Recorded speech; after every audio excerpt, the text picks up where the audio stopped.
C'est maintenant le temps de la chronique en compagnie d'une nouvelle collaboratrice à l'émission, Sylvie Boucher, qui est psychologue et coach de vie. Bonjour Sylvie, ça va bien? Oui, bonjour Amélie, bien sûr que ça va bien, ça me fait tellement plaisir de jaser avec toi. Et on va jaser ensemble de psychologie positive et de pleine conscience au courant des prochaines semaines. En commençant, Sylvie, est-ce que tu peux nous expliquer c'est quoi la psychologie positive? Ben oui, et c'est important de la définir parce qu'on a plein de définitions qui sont pas nécessairement vraies. En fait, la psychologie positive, c'est vraiment un domaine relativement récent là, de la psychologie traditionnelle, si je peux appeler ça comme ça. Ça date de 98, hein. C'est Martin Seligman qui l'a officiellement nommé à cette époque-là, même s'il y avait des traces avant. La psychologie, c'est une science, évidemment, qui s'intéresse au fonctionnement humain. Et puis, tu vois, à cause des différentes circonstances, dont la guerre, la Première Guerre mondiale, on s'est intéressé malheureusement de plus en plus strictement aux pathologies. Parce qu'avant, au début, on s'intéressait à l'art de vivre, à la philosophie, à la psychologie, qu'est-ce qui se passait à l'intérieur des gens, qu'est-ce qui les rendait heureux, mais ça s'est perdu en chemin à cause du fait qu'il y a eu des guerres, les gens revenaient blessés. Donc, la psychologie, elle est devenue beaucoup plus clinique, donc axée sur les maladies, et c'est bien dommage parce que on a perdu une grande partie de son côté intéressant, si je peux dire. Et la psychologie positive, c'est un peu ça. C'est cette partie-là que Seligman, c'est le père de la psychologie positive, là, celui qui en a parlé le premier en 98, lui s'est dit, ça n'a pas de sens si on se consacre exclusivement aux troubles et aux dysfonctions psychologiques. Ben, il y a une grande partie importante du rôle de la psychologie qui est complètement mise de côté. Lui pense que la psychologie, c'est aussi de s'occuper de ce qui va bien et d'établir des facteurs qui permettent de mener une vie profondément satisfaisante et productive. Alors, c'est ça la psychologie positive, hein? C'est une branche de la psychologie, une branche scientifique qui vise à définir, mesurer puis comprendre les éléments du bien-être, du fonctionnement optimal et du bonheur.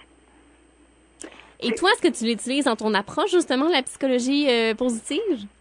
Le plus possible, parce que tu vois, moi, à la base, j'ai une formation en humanisme et quelque part, la psychologie positive et l'humanisme se rejoignent.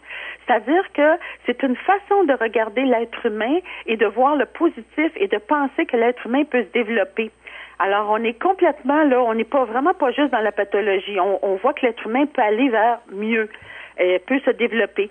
La différence, entre autres, entre l'humanisme et la psychologie positive, c'est beaucoup au niveau de la science. Les humanistes ont tendance à avoir une façon différente. Ce sont plus des cliniciens, tu sais, c'est ce que moi je fais là, de la clinique en bureau privé, alors que la psychologie positive, il y a vraiment un aspect très scientifique.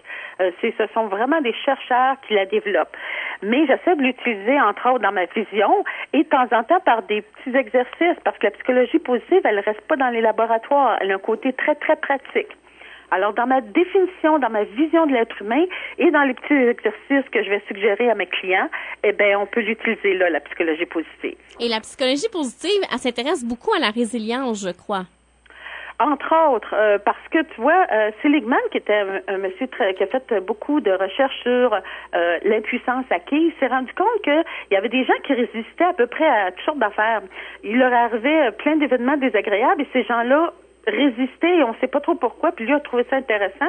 Alors, il s'est mis à regarder ça, puis à dire, mais qu'est-ce qu'ils ont, ces gens-là? Quelles sont leurs caractéristiques? Alors, il s'est dit, est-ce que ces gens-là ont des caractéristiques personnelles particulières et est-ce qu'on peut les apprendre, les développer et les transmettre à d'autres? Alors, effectivement, la résilience, ça a été le début, si tu veux, de la psychologie positive, là, le premier, un des thèmes principaux de recherche.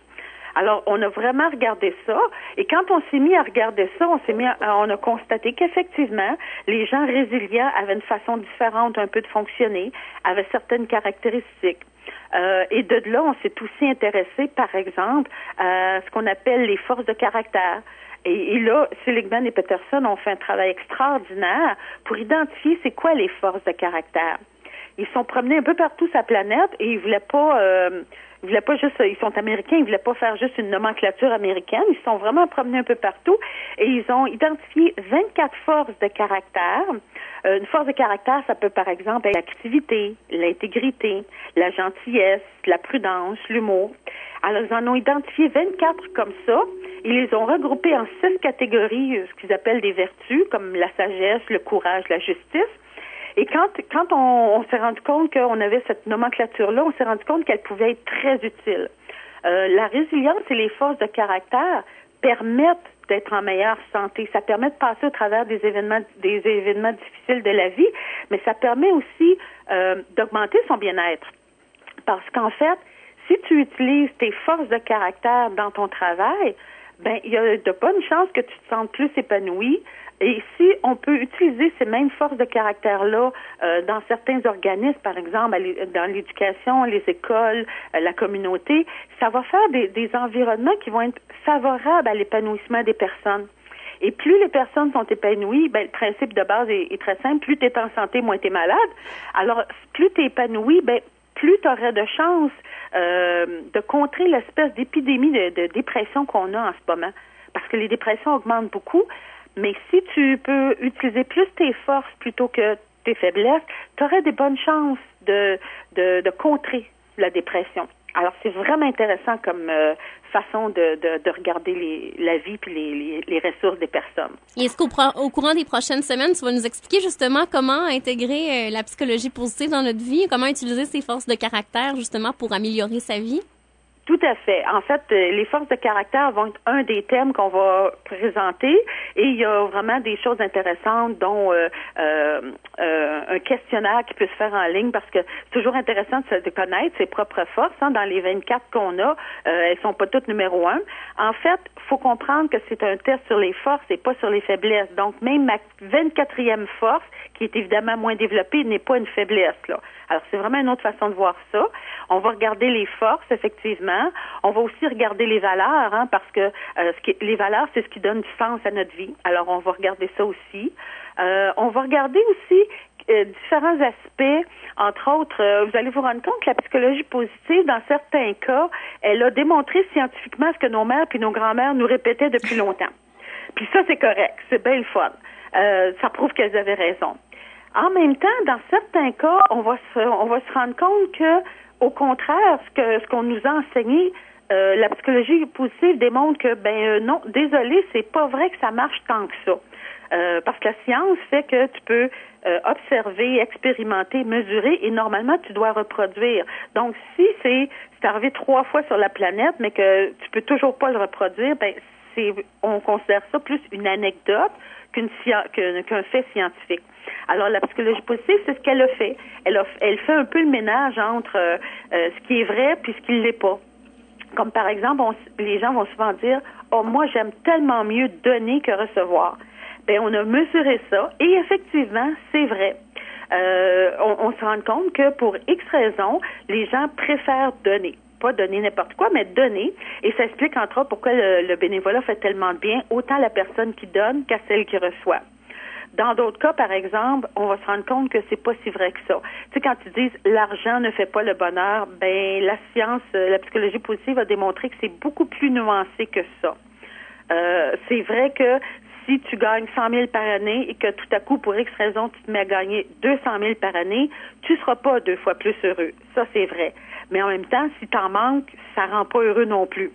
Alors, et tu vois, ça dépend aussi de ce que tu fais avec ton argent. Si tu t'achètes des manteaux de fourrure, des belles voitures et tout ça, ton plaisir va finir par passer. Si tu te sers de ton argent pour faire du bien aux autres, ben tu as des chances d'être plus heureux et que ça dure plus longtemps. Alors, tu vois, c'est plein de choses comme ça, quelques-unes amusantes, quelques-unes plus sérieuses, que la psychologie, à laquelle la psychologie positive s'est intéressée. Alors, on va faire le tour de ça. On va regarder certaines choses, pas tout ce qui a été mesuré, mais les grandes lignes. Les grandes lignes de la psychologie positive. Puis on va aussi regarder, entre autres, le modèle que Seligman a identifié. Parce que c'est quoi qui fait qu'on est heureux ou qui fait qu'on ne l'est pas? Évidemment, en psychologie positive, c'était la première chose à faire que de définir ça, puis d'identifier qu'est-ce qui peut nous permettre d'augmenter notre bien-être. Et il faut pas mélanger non plus psychologie positive et pensée positive. Pas du tout. Faut pas faire ça. C'est, en fait, le seul point commun, c'est le mot positif. Mais on peut mettre positif partout, hein. En fait, ce qui arrive, c'est que les gens vont souvent confondre les deux. Mais c'est complètement différent. Je l'ai mentionné plusieurs fois, la psychologie positive, c'est une démarche scientifique, rigoureuse, et c'est au cœur du développement de la psychologie positive. C'est pas... On mesure, on teste ce que grand-maman a dit, mais on fait pas juste le répéter, on le teste. Alors que la pensée positive, elle provient essentiellement d'ouvrages populaires qui ont rarement des fondements scientifiques en psychologie. On pourrait plutôt la classer dans la catégorie psychopop ou pseudo-science. Je suis pas contre la psychologie populaire, mais en même temps, il faut faire attention parce que des fois, certains auteurs vont s'appuyer sur un ou deux concepts éprouvés en psychologie, mais ensuite, ils extrapolent tellement qu'ils en perdent complètement tout aspect scientifique ou même ils vont le tordre, le concept scientifique, ce qui fait que il dit plus du tout ce qui a été mesuré. Alors, des fois, là, il y a certains de ces livres-là qui sont basés carrément sur des croyances. Tu sais, nous, en psychologie positive, on s'est rendu compte que c'est bien beau l'optimisme, là, mais qu'à un certain moment donné, si tu fais pas de place aux émotions négatives qui surviennent dans la vraie vie, ben, tu fais plus de tort que de bien. Alors, à un certain moment donné, il faut pas renfoncer les pensées positives dans la gorge des gens, puis soyez optimistes à tout craint, sinon vous allez être malheureux. C'est pas comme ça que ça fonctionne, un être humain. Et c'est ça que la psychologie positive, la science, fait comme distinction. Oui, on développe des outils pour que les gens soient plus heureux, mais en même temps, on n'oublie pas que dans la vraie vie, il y a des périodes où on n'est pas heureux, puis il y a des émotions qui sont pas le fun, et on les intègre. On ne coupe pas ça, alors que la pensée positive, c'est quasiment une obligation d'être heureux à tout prix, là. Et ça marche pas. C'est ça, avec la psychologie positive, ça vient justement améliorer la vie des gens en nous permettant d'être un peu plus heureux, là. Oui, mais en étant réaliste aussi. Oui. Alors, ce qu'on a fait, c'est que on a essayé d'identifier. Premièrement, on a défini c'était quoi le bonheur, et ça, on en reparlera parce qu'il y a vraiment des conceptions intéressantes là-dessus. Mais fondamentalement, on s'est rendu compte que, entre autres, toujours Seligman, qui est vraiment un auteur important là-dedans, il a identifié un modèle pour que comment on peut identifier qu'est-ce qui nous rend heureux. Alors, son modèle à lui permet de regrouper différents éléments. Et ces éléments-là favorisent le bien-être et le développement d'une vie épanouissante. C'est ce qu'on appelle le modèle PERMA. P pour émotion positive, parce que c'est en anglais, hein, Positive Emotions. E pour engagement. Là-dedans, on va revoir, je sais pas si tu as déjà entendu parler du concept le flow. Non. Être dans le flow ou d'être dans les sportifs vont dire être dans la zone. Fait que ça fait partie de l'engagement. On en reparlera. Le R pour relations positives, parce que oui, les relations aident, mais à condition qu'elles soient positives. Le M, c'est pour meaning, c'est le sens à la vie. Et le A pour accomplissement. Alors, les émotions positives sont là, parce qu'évidemment, tout le monde sait que quand on est joyeux, d'habitude, on est assez heureux. Mais en même temps, ça arrive que pour X raisons, on peut être bien, on peut avoir du bien-être, mais on n'a pas nécessairement l'émotion agréable sur le coup. Parce que c'est quelque chose qui donne un sens à la vie. Par exemple, élever des enfants, c'est pas toujours le fun, hein? Quand ils dorment pas en plein milieu de la nuit, ou bien qu'ils ont une grippe, ou bien que pour X raisons ils font des mauvais coups, c'est pas la partie que les parents adorent le plus. Mais c'est quand même quelque chose qui, normalement, donne un sens à leur vie. Et qui, quelque part, constitue un élément important de leur bien-être, de leur bonheur. Pas en période de crise, mais entre ça. Alors, c'est ces éléments-là qu'on va reprendre. Chacune de ces lettres-là, le P, le E, le R, le M et le A, va probablement constituer une petite capsule parce que, tu vois, il y a moyen de comprendre les émotions positives et de les augmenter. Faut comprendre c'est quoi l'engagement. Alors, chacun de ces éléments-là est vraiment un élément qu'on va revenir, va constituer une capsule. Ben, merci beaucoup, Sylvie, puis nous, on se reparle dans 2 semaines. Parfait. Merci beaucoup. Bye-bye. Bye.